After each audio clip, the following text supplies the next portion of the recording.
ಎಲ್ಲರಿಗೂ ನಮಸ್ಕಾರ. ಇವತ್ತು ಉಪ್ಪಿನಕಾಯಿಯ ರೆಸಿಪಿ, ಅದು ಚಿಕನ್ನಿಂದ ಮಾಡಿದಂತಹ ಉಪ್ಪಿನಕಾಯಿ. ಯೂಟ್ಯೂಬಲ್ಲಿ ತುಂಬ ಮಂದಿಯ ಈ ಚಿಕನ್ನ ಪಿಕಲ್ ವೈರಲ್ ಆಗಿದೆ. ಬಟ್ ಅದನ್ನು ನೋಡುವಾಗ ಅದು ನಾನು ಮಾಡಿದ ರೀತಿಯಲ್ಲಿಲ್ಲ. ನಮ್ಮದು ಏನು ಹೇಳಿದರೆ, ಈ ಸಾಸಿವೆಯಿಂದ ಅದಕ್ಕೆ ಒಗ್ಗರಣೆ ಬೇಕಾಗ್ತದೆ. ಇಲ್ಲಿ ಇವರು ಯೂಸ್ ಮಾಡಿದಂತಹ ಸಾಸಿವೆಯ ಪ್ರಮಾಣ ಕಡಿಮೆ ಉಂಟು. ಸಾಸಿವೆಯೇ ಉಪ್ಪಿನಕಾಯಿಗೆ ಒಂದು ಮುಖ್ಯವಾದ ಒಂದು ಇಂಗ್ರೀಡಿಯೆಂಟ್ಸ್ ಅಂತ ನನ್ನ ಭಾವನೆ. ಹಾಗಿರುವಾಗ ಇವತ್ತು ನಾವು ಮಾಡುವ ರೀತಿಯಲ್ಲಿ, ಸಿಗಡಿಯಿಂದ ಸಹ ಈ ರೀತಿಯಲ್ಲಿಯೇ ನಾವು ಮಾಡ್ತೇವೆ, ಒಂದು ರುಚಿಕರವಾದ ಪಿಕಲ್. ಅದು ಸಹ ತುಂಬ ಸಮಯದವರೆಗೆ ಇಡುವಂತಹದ್ದು. ಸರಿ ಕ್ರಮಬದ್ಧವಾಗಿ ಮಾಡಿದರೆ ಇದನ್ನು 3 ರಿಂದ 6 ತಿಂಗಳ ಕಾಲ ಸಹ ಇಟ್ಕೊಳ್ಬೋದು. ಅದು ಸಹ ಹೊರಗಿಟ್ಟರೆ ಈ ಡ್ರೈ ಸ್ಪೂನನ್ನು ಯೂಸ್ ಮಾಡಿದರೆ ಬಹಳ ಉತ್ತಮ. ಹಾಗಾದರೆ ಯಾರೆಲ್ಲ ನನ್ನ ಚಾನಲನ್ನು ನೋಡ್ತಿದ್ದೀರಿ, ಯಾರೆಲ್ಲ ಇನ್ನೂ ಸಬ್ಸ್ಕ್ರೈಬ್ ಮಾಡಿಲ್ಲ, ದಯವಿಟ್ಟು ಸಬ್ಸ್ಕ್ರೈಬ್ ಮಾಡಿ ಸಪೋರ್ಟ್ ಮಾಡಿ ಅಂತ ಹೇಳುತ್ತಾ ಬನ್ನಿ. ಯಾವ ರೀತಿಯಲ್ಲಿ ಒಂದು ರುಚಿಕರವಾದ ಕೋಳಿಯಿಂದ, ಅಂದರೆ ಕೋಳಿಯ ಈ ಮಾಂಸದ ಭಾಗ ಮಾತ್ರ ಬೇಕಾಗ್ತದೆ, ಎಲುಬಿನ ಭಾಗ ಇರಬಾರ್ದು, ಮಾಡುವುದನ್ನು ನೋಡೋಣ. ನಮಸ್ತೆ ಮಿತ್ರರೇ. ಇವತ್ತು ಈ ಚಿಕನನ್ನು ಬಳಸಿ, ಅದು ಸಹ ಬೋನ್ಲೆಸ್ ಚಿಕನ್ ಆಗಬೇಕು, ಇದನ್ನು ಬಳಸಿ ನಾವು ಚಿಕನಿನ ಉಪ್ಪಿನಕಾಯಿ ಮಾಡೋಣ. ಅದಕ್ಕೆ ನಾನು ಏನು ಮಾಡಿದ್ದೇನೆ ಹೇಳಿದೆ, ಇದನ್ನು ಚೆನ್ನಾಗಿ ತೊಳೆದುಕೊಂಡು ನೋಡಿ, ಹೀಗೆ ನೀರಾಡಲಿಕ್ಕೆ ಸುರಿಗೆ ಬಿಟ್ಕೊಂಡಿದ್ದೇನೆ. ಹೀಗೆ ಒತ್ತಿ ಇದರದ್ದು ತೊಳೆದುಕೊಂಡ ನೀರೆಲ್ಲ ಸ್ವಲ್ಪ ಡ್ರೈ ಆಗಬೇಕು. ಡ್ರೈ ಆದಮೇಲೆ ಏನು ಮಾಡೋದನ್ನು ನೋಡೋಣ. ವೀಕ್ಷಕರೇ, ನೀರು ಚೆನ್ನಾಗಿ ಆರಿತು. ಈಗ ಇದನ್ನು ಇದಕ್ಕೆ ಹಾಕೊಳ್ಳೋಣ. ಹಾಕ್ಕೊಂಡು ಇದಕ್ಕೆ ಒಂದು ಅರ್ಧ ಚಮಚದಿಂದ 1 ಚಮಚದಷ್ಟು ಹಳದಿಯ ಪುಡಿ. ಈಗ ನನ್ನ ಚಿಕನ್ ನಾನೊಂದು 300 ಗ್ರಾಮ್ಸ್ನಷ್ಟು ಬೋನ್ಲೆಸ್ ಚಿಕನ್ ತೆಗೆದುಕೊಂಡಿದ್ದೇನೆ. ಬಹಳ ವೈರಲ್ ಆಗಿದೆ ಇದು ಚಿಕನ್ನ ಉಪ್ಪಿನಕಾಯಿ, ಬಹಳ ಚೆನ್ನಾಗಿ ಬರ್ತದೆ. ಒಮ್ಮೆ ಸ್ವಲ್ಪ ನಾನು ಒಂದು 300 ಗ್ರಾಮ್ಸ್ ಮಾಡಿ ನೋಡಿದೆ, ಅದೇ ಅಳತೆಯಲ್ಲಿ ಈಗ ಮಾಡ್ತಿದ್ದೇನೆ. ಈಗ 1 ಚಮಚದಷ್ಟು ಜಿಂಜರ್ ಗಾರ್ಲಿಕ್ ಪೇಸ್ಟ್, ಇನ್ನು ರುಚಿಗೆ ತಕ್ಕಷ್ಟು ಅದಕ್ಕೆ ಎಷ್ಟು ಉಪ್ಪು ಬೇಕು ನೋಡಿ. ಇಷ್ಟಕ್ಕೆ ಒಂದು 300 ಗ್ರಾಮ್ಸ್ಗೆ ಎಷ್ಟು ಉಪ್ಪು ಬೇಕು ಅಷ್ಟು ಉಪ್ಪನ್ನು ಈಗ ಸುರಿಗೆ ಸ್ವಲ್ಪ ಹಾಕ್ಕೊಳ್ಳೋಣ. ಮತ್ತೆ ಹಾಕ್ಕೊಳ್ಬೋದು. ಈಗ ಇದನ್ನು ಚೆನ್ನಾಗಿ ಮಿಕ್ಸ್ ಮಾಡಿಕೊಂಡು ಒಳ್ಳೆ ಮಿಕ್ಸ್ ಆಗಬೇಕು. ಮಿಕ್ಸ್ ಆಗಿ ಇದನ್ನೀಗ ಮುಚ್ಚಿ ಕನಿಷ್ಠ ಪಕ್ಷ 1 ಗಂಟೆಗಳ ಕಾಲ ಮ್ಯಾರಿನೇಷನ್ಗೆ ಇಟ್ಕೊಳ್ಳೋಣ. ಇದನ್ನು ಫ್ರಿಜ್ಜಲ್ಲಿ ಇಟ್ಕೊಳ್ಬೋದು ಕೆಳಗಡೆ ಮ್ಯಾರಿನೇಷನ್ಗೆ. ಇದು ಮ್ಯಾರಿನೇಷನ್ ಆದ ಮೇಲೆ ನಾವು ಇದಕ್ಕೆ ಯಾವ ರೀತಿಯಲ್ಲಿ ಮಸಾಲೆ ಮಾಡೋದನ್ನು ನೋಡೋಣ. ಅಲ್ಲಿ ಕೋಳಿಯ ಪೀಸಸ್ ಮ್ಯಾರಿನೇಟ್ ಆಗ್ತಾ ಇರುವಾಗ ಇಲ್ಲಿ ನಾನೊಂದು ಸಣ್ಣ ಪಾತ್ರೆಯಲ್ಲಿ 1/4 ಲೋಟದಷ್ಟು ನೀರನ್ನು ಈ ಒಂದು ಪಾತ್ರೆಗೆ ಹಾಕ್ಕೊಳ್ತಿದ್ದೇನೆ ನೋಡಿ. ಸ್ವಲ್ಪ ಕಾಲು ಸಾಕು. ಇನ್ನು ಇದರಲ್ಲಿ ನಾನು 1 ಚಮಚದಷ್ಟು, ತುಂಬ ಬೇಡ, ಒಂದು ಟೀ ಸ್ಪೂನ್ನಷ್ಟು ಉಪ್ಪನ್ನು ಹಾಕಿ ಇದನ್ನೊಂದು ಕುದಿ ಬರಿಸ್ತೇನೆ. ಒಂದು ಸಿಂಗಲ್ ಕುದಿ ಬಂದರೆ ಸಾಕು. ಕುದಿ ಬಂದ ಮೇಲೆ ಇದನ್ನು ಆಫ್ ಮಾಡ್ಕೊಳ್ಳೋಣ. ವೀಕ್ಷಕರೇ, ಇಲ್ಲಿ ಉಪ್ಪು ಒಳ್ಳೆ ಕರೆಕ್ಟಾಗಿ ಬಂತು, ಸಾಕು. ಇದೊಂದು ಒಳ್ಳೆ ಕರಗಿ ಒಳ್ಳೆ ಕುದಿ ಬಂದರೆ ಸಾಕು. ಇದನ್ನೀಗ ನಾವು ಆಫ್ ಮಾಡಿಕೊಂಡು ತಣ್ಣಗಾಗಲಿಕ್ಕೆ ಬಿಟ್ಕೊಳ್ಳೋಣ. ಓಕೆ, 1/4 ಲೋಟದಷ್ಟು ಉಪ್ಪಿನ ನೀರು ರೆಡಿಯಾಗಿದೆ.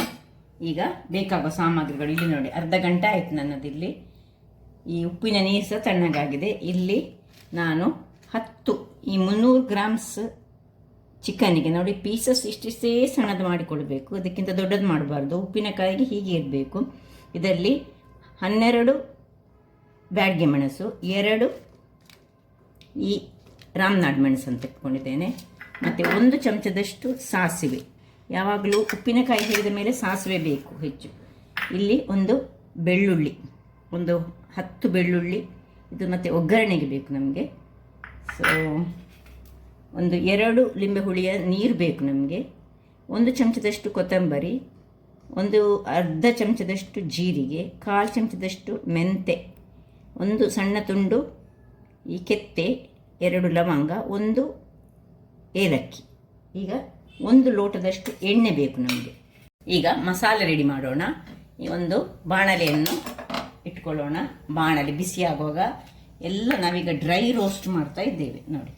ಮೊದಲಿಗೆ ಈ ಮೆಣಸನ್ನು ಒಳ್ಳೆ ಸ್ವಲ್ಪ ಕಪ್ಪಾಗಬೇಕು ಮೆಣಸು, 2 ಮೆಣಸು ಸಹ. ಏನು ಇದಕ್ಕೆ ಬೇರೆ ಎಣ್ಣೆ ಗಿಣ್ಣೆ ಹಾಕಲಿಕ್ಕಿಲ್ಲ, ಜಸ್ಟ್ ಇದು ಕಪ್ಪಾದರೆ ಆಯಿತು. ಸೊ ಕಪ್ಪಾಗೋ ತನಕ ಹುರಿತೇನೆ. ನೋಡಿ ಒಳ್ಳೆ ಉಬ್ಬಿಸ ಬಂತು ಎಲ್ಲ. ನೋಡಿ ಕಾಣ್ಬೋದು ನಿಮಗೆ ಯಾವ ರೀತಿಯಲ್ಲಿ ಮೆಣಸು ಕಪ್ಪಾಯ್ತಂತ. ನೋಡಿ ಇಷ್ಟು ಕಪ್ಪಾಗಬೇಕು, ಇಷ್ಟು ಥರ ಆಗಬೇಕು. ಇಷ್ಟಾಗುವಾಗ ನಾವು ಇದನ್ನು ತೆಗೆದಿಟ್ಕೊಳ್ಳೋಣ. ಮೆಣಸನ್ನು ಸುರಿಗೆ ತೆಗೆದಿಟ್ಕೊಳ್ಳೋಣ. ಎಲ್ಲ ಡ್ರೈ ರೋಸ್ಟೇ ನಮಗೆ. ನೋಡಿ ಮೆಣಸು ಈ ರೀತಿ ಇಷ್ಟು ಬ್ಲ್ಯಾಕ್ ಕಲರ್ಗೆ, ಅಂದರೆ ಕರಟೆ ಹೋಗಬಾರ್ದು, ಕಲರ್ ಸ್ವಲ್ಪ ಕಪ್ಪಾಗಬೇಕು. ಇನ್ನು ಇಲ್ಲಿ ನೋಡಿ ಜೀರಿಗೆ, ಕೊತ್ತಂಬರಿ, ಮೆಂತೆ ಮತ್ತು ಒಂದು ಸ್ವಲ್ಪ 2 ಕ್ಲೋವ್, ಒಂದು ಏಲಕ್ಕಿ ಮತ್ತು ಸಣ್ಣ ತುಂಡು ಕೆತ್ತೆ. ಇದು ಹದಾದಲ್ಲಿ, ಇದು ಕರಟಬಾರ್ದು, ಇದು ಜಸ್ಟ್ ಒಂಚೂರು ನೋಡಿ ರೋಸ್ಟ್ ಆಗುವಾಗ ನಾವು ಕೊನೆಯಲ್ಲಿ 1 ಚಮಚದಷ್ಟು ಸಾಸಿವೆ, ಸ್ವಲ್ಪ ಸಾಸಿವೆ ಇಟ್ಟುಕೊಂಡಿದ್ದೇನೆ, ಅದು ಒಗ್ಗರಣೆಗೆ ಬೇಕು ನಿಮಗೆ. ಸಾಸಿವೆ ಒಂದು ಒಡೀಲಿ. ಸಾಸಿವೆ ಒಡೆಯುವಾಗ ಆಫ್ ಮಾಡಿಕೊಂಡು ಇದಕ್ಕೆ ಚೂರು ಹಳದಿಯ ಪೌಡರನ್ನು ಆಫ್ ಮಾಡಿಕೊಂಡೆ ನಾನು. ನೋಡಿ ಇದಕ್ಕೆ ಸ್ವಲ್ಪ ಹಳದಿಯ ಪೌಡರನ್ನು ಹಾಕೊಳ್ಳೋಣ. ಮಸಾಲೆಗೆ ಇದನ್ನು ಈಗ ಈ ಮಸಾಲೆಗಳನ್ನು ನಾವು ಈಗ ಈ ಉಪ್ಪಿನ ನೀರಿನಲ್ಲಿ ಸ್ವಲ್ಪ ತಣ್ಣಗಾಗಲಿ, ಆಮೇಲೆ ಉಪ್ಪಿನ ನೀರಿನಲ್ಲಿ ಇವುಗಳನ್ನು ಗ್ರೈಂಡ್ ಮಾಡ್ಕೊಳ್ಳೋಣ, ಚೂರು ತಣ್ಣಗಾಗಲಿ. ವೀಕ್ಷಕರೇ ಇಲ್ಲಿ ನೋಡಿ ಮಸಾಲೆ ತಣ್ಣಗಾಯಿತು. ತಣ್ಣಗಾದ ಮಸಾಲೆಯನ್ನು ಈಗ ಒಂದು ಮಿಕ್ಸಿಯಲ್ಲಿ ಹಾಕಿ ಒಳ್ಳೆ ಫೈನಾದ ಪೇಸ್ಟ್ ಆಗಬೇಕು ನಮಗೆ. ಆಗಬೇಕಾದ್ರೆ ನಾವೀಗ ಏನು ಮಾಡಬೇಕು ಹೇಳಿದ್ದದಕ್ಕೆ ಸ್ವಲ್ಪ ಸುರಿಗೆ ಉಪ್ಪಿನ ನೀರನ್ನು ಏನು ಬಿಸಿ ಮಾಡಿದ್ದೇವೆ ಅದರದ್ದು ಮೇಲಿನ ಭಾಗ ಮಾತ್ರ ಗಾಳಿಸಿಕೊಂಡು ಬೇಕಿದ್ರೆ ಹಾಕ್ಕೊಳ್ಬೋದು. ಹಾಕ್ಕೊಂಡು ಒಳ್ಳೆ ಫೈನಾದ ಪೇಸ್ಟ್ ಮಾಡೋಣ. ಮಾಡುವಾಗ ಈಗ ಅದಕ್ಕೆ ಸ್ವಲ್ಪ ಈ ಲಿಂಬೆಯ ರಸ, ಅರ್ಧ ಲಿಂಬೆಯ ರಸವನ್ನು ಈಗ ಹಿಂಡುತ್ತಿದ್ದೆ ನೋಡಿ, ಒಳ್ಳೆ ರಸ ಉಂಟಿದ್ರಲ್ಲಿ. ಅರ್ಧ ಲಿಂಬೆಯ ರಸವನ್ನು ಅದಕ್ಕೆ ಹಿಂಡಿ ಇದರದ್ದು ಫೈನಾದ ಒಂದು ಪೇಸ್ಟ್ ಮಾಡಿ ತರ್ತೇನೆ. ವೀಕ್ಷಕರೇ ನೋಡಿ ಈ ರೀತಿಯಾದ ಎಷ್ಟು ಪರಿಮಳ ಬರ್ತಾ ಉಂಟು ಹೇಳಿದರೆ, ಉಪ್ಪಿನಕಾಯಿಯ ಪರಿಮಳ ಈಗಲೇ ಇದರಲ್ಲಿ ಬರ್ತಾ ಉಂಟು. ಇದರಲ್ಲಿ ಉಪ್ಪು ನೀರಿನಲ್ಲಿ ತುಂಬ ಉಪ್ಪು ಹಾಕ್ಕೊಳ್ಬಾರ್ದು. ನಾನು ನಿಮಗೆ ತೋರಿಸಿದ್ದೇನಲ್ಲ, ಈ 1 ಚಮಚದಲ್ಲಿ 1 ಚಮಚದಷ್ಟು ಉಪ್ಪು ನೀರು ಮಾಡಿಕೊಂಡದ್ದು. ತುಂಬ ಉಪ್ಪು ಮಾಡಬಾರ್ದು, ಯಾಕಂದರೆ ಇದರಲ್ಲಿ ಸಹ ನಾವು ಸ್ವಲ್ಪ ಉಪ್ಪನ್ನು ಹಾಕ್ಕೊಂಡಿದ್ದೇವೆ. ಈಗ ಇದನ್ನು ಪಕ್ಕಕ್ಕೆ ಇಟ್ಕೊಳ್ಳೋಣ. ಇಲ್ಲಿ ಒಂದು ಗ್ಯಾಸನ್ನು ಉರಿಸಿಕೊಂಡು ಒಂದು ಬಾಣಲೆಯನ್ನು ಇಟ್ಕೊಂಡಿದ್ದೇನೆ. ಈ ಒಂದು 300 ಗ್ರಾಮ್ಸ್ನಷ್ಟು ನೋಡಿ, ಇದು ಬೋನ್ಲೆಸ್ಸನ್ನೇ ತೆಗೆದುಕೊಳ್ಬೇಕು. ಬೋನ್ನಲ್ಲಿದ್ದರೆ ಅದು ಸರಿಯಾಗೋದಿಲ್ಲ. ಮತ್ತು ಇಷ್ಟಿಷ್ಟೇ ಸಣ್ಣ ಪೀಸ್ ಆಗಬೇಕು. ಇದು ಉಪ್ಪಿನಕಾಯಿ ಅಲ್ಲ, ಅದರಿಂದಾಗಿ ನೋಡಿ ಈಗ ಇದು ಬಿಸಿ ಆಯಿತು. ಈಗ ಏನು ಎಣ್ಣೆಗಿನ್ನ ಏನು ಸುರಿದು ಹಾಕ್ಕೊಳ್ಳಿಕ್ಕಿಲ್ಲ, ಜಸ್ಟ್ ಇದರಲ್ಲಿ ಹಾಕ್ಕೊಂಡು ನೋಡಿ, ನಾನು ನೀರು ತೆಗೆದೇ ಮಾಡಿದ್ದೇನೆ. ಆದರೆ ಇದಕ್ಕೆ ನೀರು ಆಗ್ತದೆ ಸ್ವಲ್ಪ. ಇದು ನೀರು ಎಲ್ಲ ಇದರಲ್ಲಿ ಆವಿ ಆಗಬೇಕು, ಅದರಲ್ಲ ಇದೀಗ ಬೇಯಬೇಕು. ಅದಕ್ಕೆ ಸಣ್ಣ ಸಣ್ಣ ಪೀಸ್ಗಳಾಗಿ ನಾವು ಮಾಡಿಕೊಳ್ಬೇಕು ನೋಡಿ. ಈಗ ಹೀಗೆ ನಾವು ಸ್ವಲ್ಪ ತಿರುಗಿಸ್ಕೊಳ್ಬೇಕು. ನೀರು ಆವಿ ಆಗೋ ತನಕ ಇದು ತಳ ಹಿಡಿಯೋದ ಹಾಗೆ ನೋಡಿಕೊಳ್ಬೇಕು ನಾವು. ಸ್ವಲ್ಪ ಬೇಯಿದು ನೋಡಿ, ಎಲ್ಲ ಕಲರ್ ಚೇಂಜ್ ಆದಮೇಲೆ ಈಗ ಇದನ್ನು ಮುಚ್ಚಳವನ್ನು ಮುಚ್ಚಿಕೊಂಡು ಒಂದು ಸಣ್ಣ ಉರಿಯಲ್ಲಿ ಸಣ್ಣ ಉರಿ ಇಟ್ಕೊಳ್ಬೇಕು. 5 ನಿಮಿಷ ಕಾಲ ಬೇಯಿಸ್ಕೊಳ್ಳೋಣ. ನಡುವಲ್ಲಿ ಒಮ್ಮೊಮ್ಮೆ ಕೈ ಆಡಿಸಿ ನೋಡಿ, ಏನಲ್ಲದೆ ಸಹ ನೋಡಿ ಹೇಗೆ ನೀರು ಬರ್ತದೆ ಅದರಲ್ಲಿ. ಈ ಕೋಳಿಯಲ್ಲಿ ಯಾವಾಗಲೂ ಹಾಗೆಲ್ಲ ನೀರು ಇಟ್ಕೊಳ್ತದೆ. ಸೊ ಇದಕ್ಕಿಂತ ಸಹ ಸಣ್ಣ ಪೀಸ್ ಮಾಡ್ಕೊಳ್ಬೋದು ನಾವು ನೋಡಿ. ಇನ್ನು ಸಹ ಅದು ಹಾಗೆ ಸಣ್ಣ ಉರಿಯಲ್ಲಿ ಇಲ್ಲಿ ನಾವು ಅದಕ್ಕೊಂದು ಒಗ್ಗರಣೆ ರೆಡಿ ಮಾಡಿ ಇಟ್ಕೊಳ್ಳೋಣ. ಒಂದು ಬಾಣಲೆಯನ್ನು ಇಟ್ಕೊಂಡಿದ್ದೇನೆ, ಅದಕ್ಕೆ ಒಂದು 2-3 ಚಮಚದಷ್ಟು ಎಣ್ಣೆ ಹಾಕ್ಕೊಳ್ಳೋಣ. ಎಣ್ಣೆ ಹಾಕ್ಕೊಂಡು ಎಣ್ಣೆ ಸ್ವಲ್ಪ ಬಿಸಿಯಾಗುವಾಗ ಈ ಒಂದು 7-8 ಬೆಳ್ಳುಳ್ಳಿಯನ್ನು ಇದರಲ್ಲಿ ಹಾಕ್ಕೊಂಡು ಹುರಿಯೋಣ. ನೋಡಿ ಬೆಳ್ಳುಳ್ಳಿ ಕಂದು ಬಣ್ಣಕ್ಕೆ ಬರುವಾಗ ಈ ಕರಿಬೇವಿನ ಸೊಪ್ಪನ್ನು ಸಣ್ಣದಾಗಿ ಹೆಚ್ಚಿಟ್ಕೊಂಡು ಹಾಕೊಳ್ಳೋಣ. ಇನ್ನು ಕೊನೆಯದಾಗಿ ಒಂದು ಅರ್ಧ ಚಮಚದಷ್ಟು ಸಾಸಿವೆ ಈಗ ಒಡೀಲಿ. ಒಡೆದ ಕೂಡಲೇ ನಾವೀಗ ಇದನ್ನು ಆಫ್ ಮಾಡ್ಕೊಂಡು ನೋಡಿ, ಈ ಕಲರಲ್ಲಿ ಬೆಳ್ಳುಳ್ಳಿ ಬರಬೇಕು ತನಕ. ಇದನ್ನು ಈಗ ನಾವು ಆಫ್ ಮಾಡಿಕೊಂಡ ಮೇಲೆ ಇದನ್ನು ತಣ್ಣಗಾಗಲಿಕ್ಕೆ ಬಿಡಲಿಕ್ಕೆ ಉಂಟು, ಮತ್ತು ಅದಕ್ಕೆ ಸೇರಿಸಲಿಕ್ಕೆ ಉಂಟು.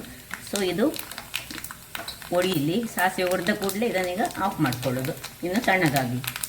ವೀಕ್ಷಕರೇ, ಒಂದು 10 ನಿಮಿಷ ನೋಡಿ, ಇದರ ನೀರೆಲ್ಲ ಈಗ ಆವಿ ಆಯಿತು. ಆಗ ಒಳ್ಳೆ ನೀರು ಬಂದಿತ್ತು ಇದರಲ್ಲಿ, ಆವಿ ಆಗ್ತಾ ಬಂತು. ಈಗ ಒಂದು ಚೆಕ್ ಮಾಡ್ಕೊಳ್ಳೋಣ, ಒಂದು ಸಣ್ಣ ತುಂಡನ್ನು ಚೆಕ್ ಮಾಡಿ ಇದು ಬೆಂದಿತ ಅಂತ ಒಮ್ಮೆ ಚೆಕ್ ಮಾಡಿದರೆ ಆಯಿತು. ಅಥವಾ ಒಂದು ತುಂಡು ತಿಂದು ನೋಡಿ, ನೀವು ಬೆಂದಿದ್ರೆ ಮಾತ್ರ ಇದಕ್ಕಿನ್ನು ಬೇರೆ ವಸ್ತುಗಳನ್ನು ಹಾಕ್ಕೊಳ್ಳಿಕ್ಕುಂಟು.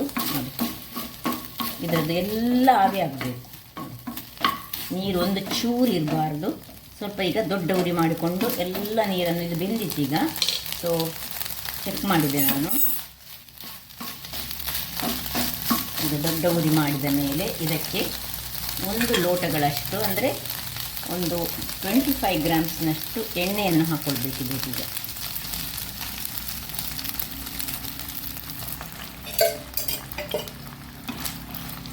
ಈ ಎಣ್ಣೆಯಲ್ಲಿ ಇದೀಗ ಒಳ್ಳೆ ಫ್ರೈ ಆಗಬೇಕು. ಈ ಉರಿ ಸ್ವಲ್ಪ ದೊಡ್ಡದಿರಲಿ. ನೋಡಿ, ಈ ರೀತಿ ಸ್ವಲ್ಪ ಇದನ್ನು ತಿರುಗಿಸ್ತಾ ಇರಬೇಕು. ಇದರಲ್ಲಿ ಇದು ಈಗ ಕಂದು ಬಣ್ಣಕ್ಕೆ ಬರಬೇಕು. ನಮ್ಮ ಚಿಕನ್ನ ಪೀಸಸ್ ಕಂದು ಬಣ್ಣಕ್ಕೆ ಬರುವ ತನಕ ಸ್ವಲ್ಪ ಸ್ಮೂತಾಗಿ ಮಾಡಿಕೊಳ್ಳಿ. ವೀಕ್ಷಕರೇ, ಇಲ್ಲಿ ನೋಡಿ, ಈ ರೀತಿ ಕಂದು ಬಣ್ಣಕ್ಕೆ ಇದು ಬರಬೇಕು. ಅಂದರೆ ಒಳ್ಳೆ ಇದರಲ್ಲೇ ಫ್ರೈ ಆಗಬೇಕು, ಎಣ್ಣೆಯಲ್ಲಿ ಚೆನ್ನಾಗಿ ಫ್ರೈ ಹಾಕ್ಕೊಳ್ಬೇಕು. ಇದು ಇಲ್ಲಿ ಇರುವುದೇ ಇಲ್ಲಿ ಉಪ್ಪಿನಕಾಯಿಯಲ್ಲಿ ಈಗ ಇದು ಫ್ರೈ ಆಗುವಂತಹದ್ದು. ನೋಡಿ, ಎಣ್ಣೆಯಲ್ಲಿ ಒಳ್ಳೆ ಫ್ರೈ ಆಯಿತು.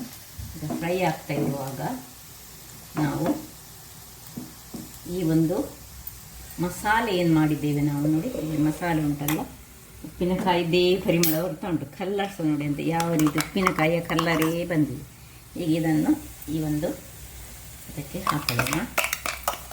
ಉರಿ ಸಣ್ಣದು ಮಾಡ್ಕೊಂಡು ಹಾಕೊಳ್ಳಿ.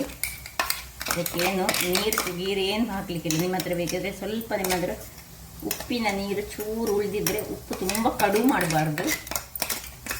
ಇದು ಮಸಾಲೆಯನ್ನು ನಾವು ಇದು ಗ್ರೈಂಡ್ ಮಾಡುವಾಗ ಉಪ್ಪಿನ ನೀರು ತುಂಬ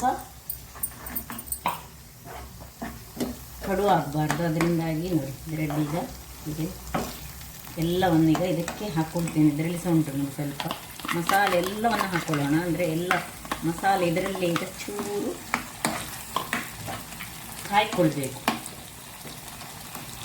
ನೋಡಿ, ಮಸಾಲೆ ಇದರಲ್ಲೇ ಒಳ್ಳೆ ಕಾಯ್ಕೊಳ್ಬೇಕು. ಸ್ವಲ್ಪ ಹೇಗಾಯ್ತು ನೋಡಿ, ಕಲ್ಲ ನೋಡಿ ಅಂತೆ. ಈಗ ಲಿಂಬೆ ರಸ ಈಗ ಹಾಕ್ಕೊಳ್ಬಾರ್ದು. ನಾವು ಆಲ್ರೆಡಿ ಸ್ವಲ್ಪ ಲಿಂಬೆಯನ್ನು ಗ್ರೈಂಡ್ ಮಾಡುವಾಗ ಹಾಕ್ಕೊಂಡಿದ್ದೇವೆ. ಸೊ ಲಿಂಬೆ ರಸ ಲಾಸ್ಟಿಗೆ ಹಾಕ್ಕೊಳ್ಬೇಕು. ಲಾಸ್ಟಿಗೆ ಹಾಕ್ಕೊಳ್ಳೋ ಮೊದಲು ಇಲ್ಲಿ ನಮ್ಮದು ಒಗ್ಗರಣೆ ಸಹ ಉಂಟು, ಒಗ್ಗರಣೆಯನ್ನು ಸಹ ಹಾಕ್ಕೊಳ್ಳಿಕ್ಕುಂಟು. ನೋಡಿ, ಕಲ್ಲರ್ ಎಷ್ಟು ಹೇಗೆ ಬರಬೇಕು ಹೇಳಿದರೆ, ಇದು ಸ್ವಲ್ಪ ಡ್ರೈ ಆಗಬೇಕು ಒಳ್ಳೆ. ಅಷ್ಟು ತನಕ ಇದರಲ್ಲೇ ನಾವು ಫ್ರೈ ಮಾಡ್ಕೊಳ್ಳೋಣ. ಇದನ್ನು ನೋಡಿ, ಇಷ್ಟು ಡ್ರೈ ಆಗುವಾಗ ನಾವು ಇಲ್ಲಿ ಏನು ನೋಡಿ, ಇದು ತಣ್ಣಗಾಗಿದೆ. ಈಗ ಇದನ್ನು ಒಗ್ಗರಣೆಗೆ ಹಾಕ್ಕೊಂಡು ಈಗ ಆಫ್ ಮಾಡುವ ಮೊದಲು ಇನ್ನೊಂದು ಉಳ್ದ ಒಂದು ಲಿಂಬೆಯ ರಸ ಹಾಕ್ಕೊಳ್ತಿದ್ದೇನೆ. ಈ ಒಂದು ಉಪ್ಪಿನಕಾಯಿಯನ್ನು ಫ್ರಿಜ್ಜಿನಲ್ಲಿ ನೀವು 3 ತಿಂಗಳ ಕಾಲ ಸಹ ಇಟ್ಟುಕೊಳ್ಬೋದು. ನಾನೀಗ ಸ್ವಲ್ಪ ಮಾಡಿದ್ದು, 1 kg ಮಾಡಿದರೆ ಆದರೆ ತುಂಬ ಆಗ್ತದೆ. ಬೇಕಿದ್ದಾಗ ಒಂದೊಂದು ತುಂಡು ಈ ಗಂಜಿಯ ಸೈಡಲ್ಲಿ ತಿನ್ನಲಿಕ್ಕೆ ಬಹಳ ಚೆನ್ನಾಗಿ ಬರ್ತದೆ. ಆಯಿತು, ಆಫ್ ಮಾಡಿಕೊಂಡು ಇದನ್ನು ಒಂದು ಗಾಜಿನ ಪಾತ್ರೆಯಲ್ಲೇ ಹಾಕಿಟ್ಕೊಳ್ಬೇಕು. ಈಗ ಒಂಚೂರು ತಣ್ಣಗಾಗಲಿ. ತಣ್ಣಗಾದ ಮೇಲೆ ನಾನು ಗಾಜಿನ ಪಾತ್ರೆಗೆ ಇದನ್ನು ಶಿಫ್ಟ್ ಮಾಡ್ಕೊಳ್ತೇನೆ. ವೀಕ್ಷಕರೇ ನೋಡಿ, ಟೇಸ್ಟ್ ಅಂತೂ ಬಹಳ ಚೆನ್ನಾಗಿದೆ. ಭಾರಿ ಚೆನ್ನಾಗಿದೆ ಹೇಳಿದರೆ ಅಷ್ಟು ಚೆನ್ನಾಗಿದೆ. ಒಮ್ಮೆ ಮಾಡಿ ನೋಡಿ. ಹೀಗೆ ಬರಬೇಕು.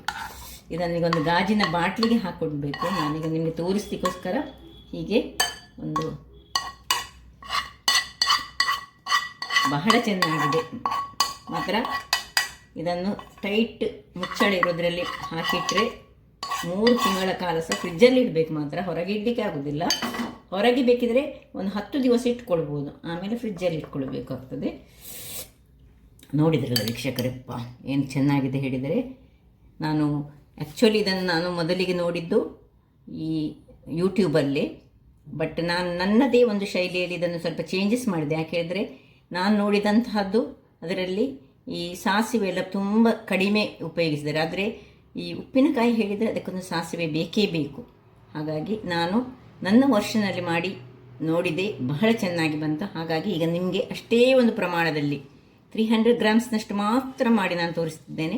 ಒಮ್ಮೆ ಇಷ್ಟರಲ್ಲೇ ಮಾಡಿ ನೋಡಿ. ಹಾಗಾದರೆ ನನ್ನ ಈ ಕುಕಿಂಗ್ ಚಾನಲ್ ನಿಮಗೆ ಇಷ್ಟ ಆದರೆ ಬೋಳೂರು ಸುವರ್ಣ ಚಾನಲನ್ನು ಲೈಕ್ ಮಾಡಿ, ಶೇರ್ ಮಾಡಿ ಹಾಗೂ ಸಬ್ಸ್ಕ್ರೈಬ್ ಮಾಡಿ ಹಾಗೂ ನನ್ನ ಇನ್ಸ್ಟಾಗ್ರಾಮ್ ಪೇಜನ್ನು ಫಾಲೋ ಮಾಡಿ. ಧನ್ಯವಾದಗಳು.